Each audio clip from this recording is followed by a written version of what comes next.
សារព័ត៌មានអាស៊ីអូបានរាយការណ៍កាលពីថ្ងៃពុធថារដ្ឋបាលរបស់លោកដូណាល់ត្រាំកំពុងតែខិតជិតទៅរកសង្គ្រាមដ៏ទ្រង់ទ្រាយធំមួយនៅមជ្ឈមបូព៌ាលើសពីអ្វីដែលជនជាតិអាមេរិកភាគច្រើនបានដឹងទៅទៀតវាអាចចាប់ផ្ដើមនៅក្នុងពេលឆាប់ៗនេះសារព័ត៌មាន CNN បានរាយការណ៍ថាការវាយប្រហារយោធារបស់សហរដ្ឋអាមេរិកប្រឆាំងទៅនឹងអ៊ីរ៉ង់អាចនឹងកើតឡើងយ៉ាងឆាប់ៗបំផុតនៅក្នុងចុងសប្តាហ៍នេះរបាយការណ៍របស់អាស៊ីអូក៏បានបន្តថាប្រតិបត្តិការយោធាអាមេរិកនៅអ៊ីរ៉ង់ទំនងជានឹងក្លាយទៅជាយុទ្ធនាការដ៏ធំសម្បើមដែលមានរយៈពេលរាប់សប្តាហ៍ដែលមើលទៅដូចជាសង្គ្រាមពេញទំហឹងជាងប្រតិបត្តិការចំគោលដៅកាលពីខែមុននៅវេណេស៊ុយអេឡាទៀតប្រពន្ធពីអាស៊ីអូបានឲ្យដឹងថាវានឹងក្លាយទៅជាយុទ្ធនាការរួមគ្នារវាងអាមេរិកនិងអ៊ីស្រាអែល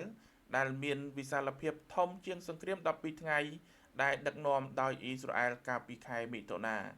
ដែលសហរដ្ឋអាមេរិកនឹងចូលរួមតាមក្រោយដើម្បីកំទេចទីតាំងនុយក្លេអ៊ែរក្រោមដីរបស់អ៊ីរ៉ង់អាស៊ីអូបានបញ្ជាក់ថា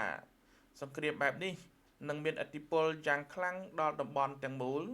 និងមានផលប៉ះពាល់ធំធេងសម្រាប់រយៈពេល3ឆ្នាំដែលនៅសេសសល់នៃអាណត្តិរបស់លោកប្រធានាធិបតីដូណាល់ត្រាំតាមរយៈការប្រើប្រាស់កម្លាំងដ៏ខ្លាំងក្លាបែបនេះលោកដូណាល់ត្រាំបានបង្កើនការរំពឹងទុកថាតើប្រតិបត្តិការនេះនឹងមានសភាពបែបណាប្រសិនបើកិច្ចព្រមព្រៀងមិនអាចសម្រេចបានហើយនៅពេលនេះកិច្ចព្រមព្រៀងហាក់ដូចជាមិនអាចទៅរួចនោះទេ